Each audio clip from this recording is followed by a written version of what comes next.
Good evening. Are you sitting comfortably? Then I shall begin. Musings upon being an RCB fan. No one ever said that life was easy. Life comes with trials and tribulations. Setbacks are part of the unfolding of this great adventure. And yet some have more than their fair share of woes. We must have sympathy for these poor souls and help them.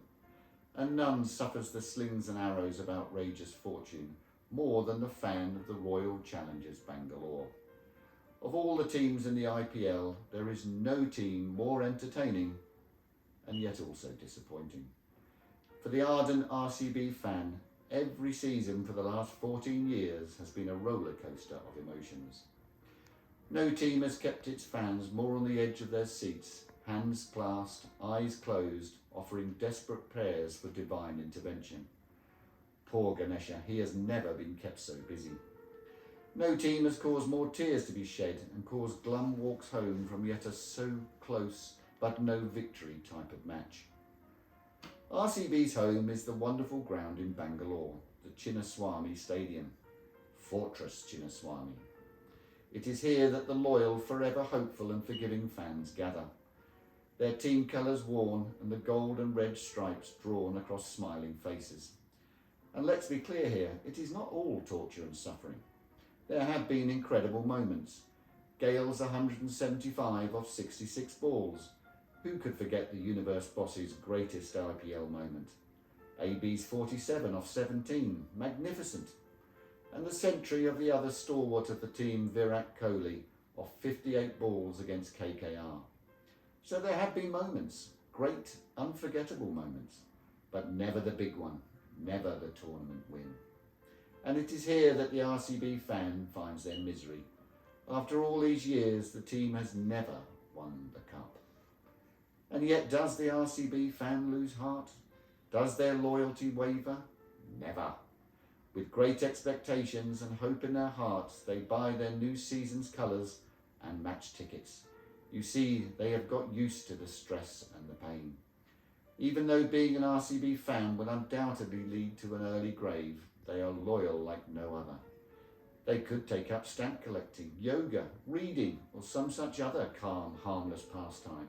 But no, they risk their sanity and emotional well-being for the great RCB. So, in case any of the team are watching this, please try and understand. There are fans out here teetering on the edge of angina and heart attacks. The girls in my house are risking dehydration from the rivers of tears. One of them is now in such a state of mental exhaustion, unable to sleep properly the night before a match. She is a quivering wreck.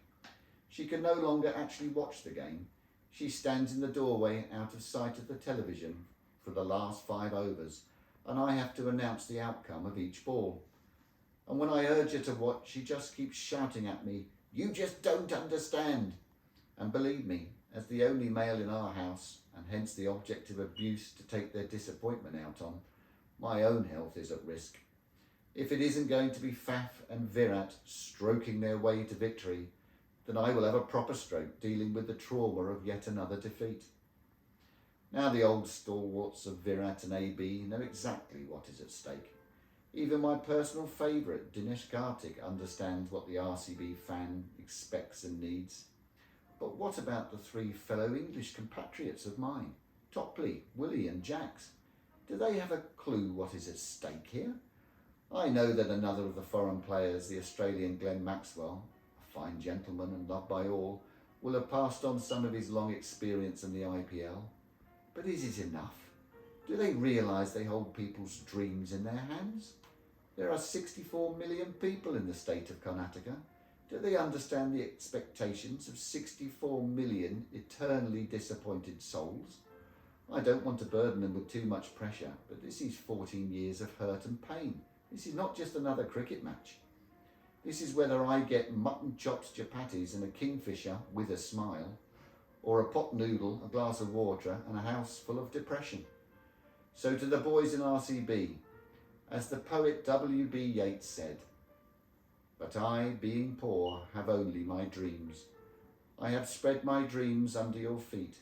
Tread softly, for you tread upon my dreams." Isala Cup Nunde.